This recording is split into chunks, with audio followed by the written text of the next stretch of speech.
మహిమాన్విత క్షేత్రం గానగాపూర్ యాత్ర నవంబర్ 27-28 తేదీల్లో ఆసక్తి కలవారు సంప్రదించాల్సిన నెంబర్లు 9849716528 9391381366. హాయ్ హలో నమస్తే, welcome back to max TV. నేను మీ శ్రావ్య. ప్రస్తుతం మనతో పాటు ఉన్నారు వాస్తు నిపుణులు హరి గారు. మరి హరి గారితో మాట్లాడి మనకున్న సందేహాన్ని ఆయన మాటల్లోనే తెలుసుకుందాం. నమస్కారం సార్. నమస్తే అండి. ఎలా ఉన్నారు సార్? బాగున్నానండి. సార్, అసలు ఈ వీధి పోట్ అంటే ఏంటి సార్? అంటే నార్మల్గా అంటుంటారు కదా, సో మన ఇంటి మీద ఎవరికైనా ఎక్కువ కన్నుదిష్టి పడితే మనకు వీధి పోట్ వస్తుంది అంటారు. అంటే దాన్ని క్లియర్ చేయడానికి మనకి ఎక్కువగా విఘ్నేశ్వరుడు ఫోటోలు పెడుతుంటారు కదా సార్. అసలు ఈ వీధి పోటు అంటే ఏంటి? ఈ సిస్టమ్ అనేది ఎలా ఉంటుంది సార్? అసలు ఫస్ట్ అయితే వీధి పోట్ ఏంటనేది క్లారిటీ ఇస్తాం, దాని తర్వాత వీళ్ళకి అందరికీ అర్థమవుతుంది. ఓకే. సో ఫర్ ఎగ్జాంపుల్ మీరు ఒక హౌస్ అనుకుందాం, నేను ఒక హౌస్, అపోజిట్ హౌసెస్ ఉన్నాయి. మీకు ఏదన్నా వీధి పోటు ఉందా ఇప్పుడు? లేదు, ఏమీ లేదు. ఒకవేళ ఇక్కడ హౌస్ లేదు, మీ ఇంటి ఆపోజిట్ లో హౌస్ లేదు, ఈ హౌస్ అటు పక్కన ఉంది, మీ ఆపోజిట్ లో ఒక లాంగ్ నుంచి ఒక రోడ్ వస్తుంది. ఆ రోడ్ నుంచి వచ్చే వాళ్ళ చూపు ఉంటుంది కదా, ఆ చూపు ఏదైతే ఉంటుందో, పోనీ ఆ రోడ్ ఏదైతే ఉంటుందో, దీనిని వీధి పోటు, వీధి చూపు అని, వీధి శూల అని డిఫరెంట్ పేర్లతో మనం పిలుస్తుంటాం. అయితే మీరు ఇండివిజువల్గా ఇట్లా కూర్చున్నప్పుడు ఇది రోడ్ అయితే ఇక్కడ వచ్చే వాళ్ళు మీకు చూస్తే మామూలు ఇట్లా చూసి వెళ్ళిపోతారు, అంతే. ఇది కామన్. ఫర్ ఎగ్జాంపుల్ నేనున్నాను మీ హౌస్, నేను మిమ్మల్నే చూస్తూ ఉంటాను. ఈ దారి గుండా దూరం నుంచి మిమ్మల్నే చూస్తూ అటు ఇటు తిరుగుతూ మిమ్మల్నే చూస్తా. మీరేమన్నా ఇంపాక్ట్ అవుతారా? ఏమన్నా ఎఫెక్ట్ అవుతారా? రైట్. నాలాంటి వ్యక్తులు ఒక 100 మంది మిమ్మల్నే చూస్తూ తిరుగుతూ ఉంటారు, మీరు ఇంపాక్ట్ అవుతారా? అవుతారు. 100%. ఇప్పుడు మీకు అసలు ఈ చూపు అంటూ ఉండాలా, ఉండొద్దా? ఉండకూడదు కదా, క్లియర్. అది 100% ఉండకూడదు. రైట్. ఇప్పుడు వీధి పోటు ప్రభావం ఉంటుందా, ఉన్నదా? ఉంటుంది. రైట్. ఓకే. ఇప్పుడు నేను మిమ్మల్నే చూస్తాను, ఇప్పుడు మీరు మీ ఫేస్ ని చూస్తూ ఉన్నారు, మీకు ఏమైనా ఇబ్బంది అనిపిస్తుందా? అనిపించట్లేదా? ఒక రకమైన ఇబ్బంది. ఇప్పుడు మీ చేతులను చూస్తున్నా, మీకు ఒక రకమైన ఇబ్బంది. మీ కాళ్ళను చూస్తున్నా, ఒక రకమైన ఇబ్బంది. మీరు నన్ను చూస్తున్నప్పుడు మేము మీ కాళ్ళు చూస్తూ ఉన్నాను లేదా పాదాలను చూస్తూ ఉన్నా, మీకు ఏమనిపిస్తుంది? మీరు ఇట్లా వెనుక జరుపుకుంటూ ఉంటారు. లేదా మీ చెవులను చూస్తూ ఉన్నా, మీ జుట్టును చూస్తూ ఉన్నా. అంటే నేను ఏ పార్ట్ చూస్తూ ఉంటానో దాని ఇంపాక్ట్ మీకు డిఫరెంట్ వేస్లో ఉంటాయి. మీకు హిట్టింగ్స్ ఉంటాయా, ఉండవు? సో ఈ చూపు ఏ పార్ట్లో పడితే ఆ పార్ట్ యొక్క ప్రభావం మీ మీద ఉంటుంది.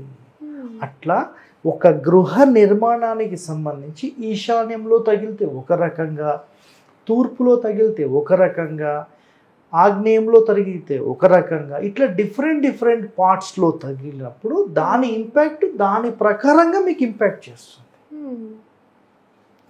నా పాయింట్ ఇప్పుడు అర్థమైందా మీకు? లేదంటే వాస్తు పురుషుడి బొమ్మ అని ఉంటుంది, చూసారా ఇప్పుడు? సో ఆ బొమ్మలో తల దగ్గర తగిలినప్పుడు ఒక రకంగా, చేతి దగ్గర ఒక రకంగా, కాళ్ళ దగ్గర ఒక రకంగా, మోకాలి దగ్గర ఒక రకంగా, ఇట్లా డిఫరెంట్ ఏ పార్ట్లో అయితే తగులుతుందో దాని ఇంపాక్ట్ మీకు ఉంటుంది. బాధ అంటాం దాన్ని, బాధ. ప్రతి ఒక్కరు వచ్చి మీ చేతినే చూస్తున్నారు అనుకోండి, ఏమో ఇదేంద్ర బాబు అని నెక్స్ట్ టైం మీరు కవర్ కప్పేస్తారు. కవర్ కప్పిన వెంటనే దాని ఇంపాక్ట్ ఉంటుంది.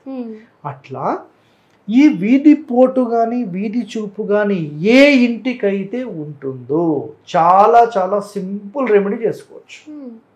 బట్ ఇక్కడ కండిషన్స్ ఏంటంటే, ఒక మూలకు తగిలితే మనం చేసుకోవచ్చు, ఇంటి మొత్తానికి తగిలితే చేసుకోలేము, క్లియర్ కట్గా చేసుకోలేము.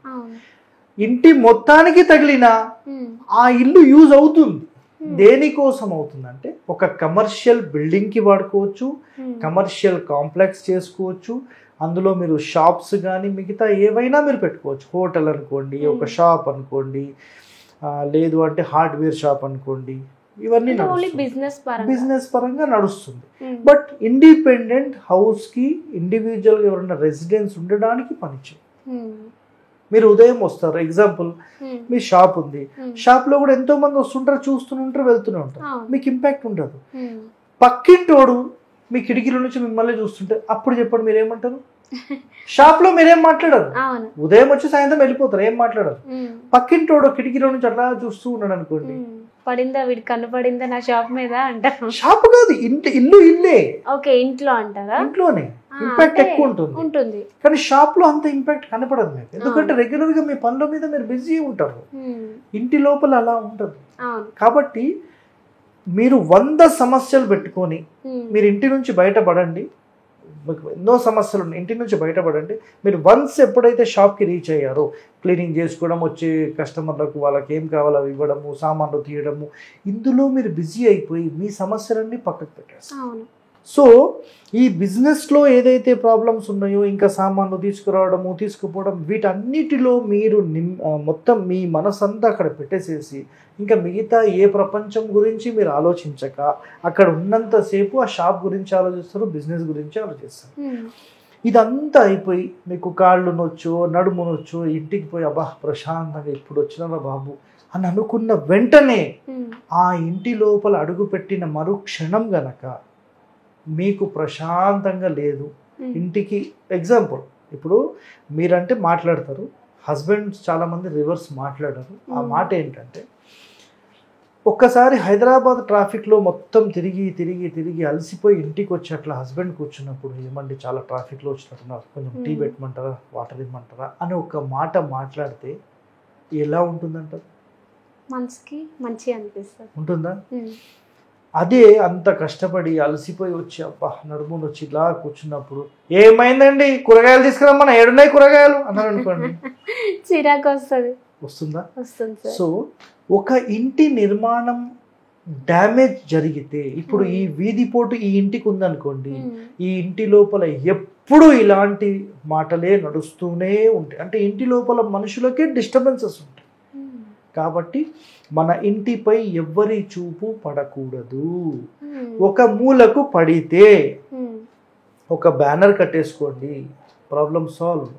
ఒక చెట్టు వేసుకోండి, ప్రాబ్లం సాల్వ్. ఒక గోడ కట్టుకోండి, ప్రాబ్లం సాల్వ్. ఒక మూలకు తగిలితే, బిల్డింగ్ మొత్తాన్ని తగిలితే ఏం చేసుకోవాలి? బిజినెస్ సెంటర్ చేసుకోవాలి. ఏ స్థలానికైనా వీధి పోటు ఉంటే 100% బిజినెస్ సెంటర్ చేసేసుకోవడం, నో క్వశ్చన్స్. ఇంకా దానికి చుట్టిల్లు అని కూడా చేసుకోవచ్చు, అది తర్వాత. సో ఇవి ఒకసారి వీళ్ళందరికీ క్లియర్గా అర్థం కావాలంటే ఒకసారి మనం బోర్డు మీద ఎక్స్ప్లెయిన్ చేద్దాం. సో అది ఇంకా వాళ్ళకి చాలా క్లారిటీగా అర్థమవుతుంది. సో నెక్స్ట్ ఎపిసోడ్లో అది చేద్దాం. Okay sir. అంటే తప్పకుండా, అంటే మనకి వీధి పోటు అనేది పడకుండా ఉండాలి అంటే వీధి చివర అలా ఇల్లు ఆ ప్రదేశంలో కట్టకపోయినా సరే మనకేం పడదు కదా సార్. అంటే ఇప్పుడు మీరు ఎక్కువ మంది చూపు మన ఇంటి మీద పడింది అంటే వీధి పోటు అంటారు. చూపు కాదు, ఇక్కడ మీ ఇంటి ఆపోజిట్ లో రోడ్ వస్తుంది, స్ట్రైట్ గా రోడ్ వస్తుంది. అదే సార్, ఇప్పుడు మనకు వీధి ఉంది, ఇప్పుడు పై నుంచి కింద వరకు వీధి ఉంది, అందరివి సైడ్ కి ఉంటాయి, కానీ మనకు స్ట్రైట్ గా ఉండొద్దు. అంటే ఉంటే మనకు వీధి పోటు ఉన్నట్టు 100%. సో అంటే ఉండకుండా మనం దానికి, ఇప్పుడు వీధి ఇలా ఉంది అనుకో, ఇక్కడ మనకి ఇల్లు ఉంది అనుకో, సో ఇల్లుకి ముందు మనం ఏదో గోడ లాంటిది కట్టుకున్నాం అనుకో, మీరు ఎట్లా వెళ్తారు? అది కదా ప్రాబ్లం. మొత్తం ఉంటే ప్రాబ్లం, పోలేము. ఓకే, అప్పుడు ఏమవుతుందంటే మీ ఇంటి ముందు ఒక అడ్డు గోడ కట్టేసినట్టు అవుతుంది. అవును. కాబట్టి అలాంటి స్థలాలు కొనే బిఫోర్ సలహా తీసుకోవాలి. అది పని చేస్తుందా లేదా, బిజినెస్ సెంటర్ కా 2 రోడ్స్ ఉంటే ఎలా చేసుకోవాలి, సింగిల్ రోడ్ ఉంటే ఎలా, మల్టిపుల్ 2 సైడ్స్ రోడ్స్ ఉంటే, ఫ్రంట్ బ్యాక్ ఉంటే దాన్ని ఎలా సెట్ చేసుకోవాలి అన్నీ చెప్తాం. దాని తర్వాత నిర్ణయం తీసుకోవచ్చు. అది కండిషన్. సార్ మరి కొంతమంది లైక్ ఇలా 2 ఫ్లోర్ బిల్డింగ్స్ అని చేస్తుంటారు కదా, కొంతమంది కింద షాప్ అని పైన ఇల్లు అని ఉంటారు కదా సార్, మరి అలాంటి వాళ్ళకి పడుతుందా? 100%. అంటే ఎక్కువ ఇంపాక్ట్ చూపిస్తుందా? తక్కువ ఉంటుంది. కింద బిజినెస్ సెంటర్ ఉంది కదా, పైన వాళ్ళకి తక్కువ ఉంటుంది, 50%. ఎంత పైకి వెళ్ళిపోతే అంత తగ్గిపోతా ఉంటుంది, కానీ ఉంటుంది. ఉండదు అనే క్వశ్చన్ లేదు, ఉంటుంది కంపల్సరీ. సో మనం కంపల్సరీగా లైక్ స్థలం కొనే ముందు, కట్టే ముందు ఒకసారి వాస్తు నిపుణుల్ని చూపించమంటారు. 100%.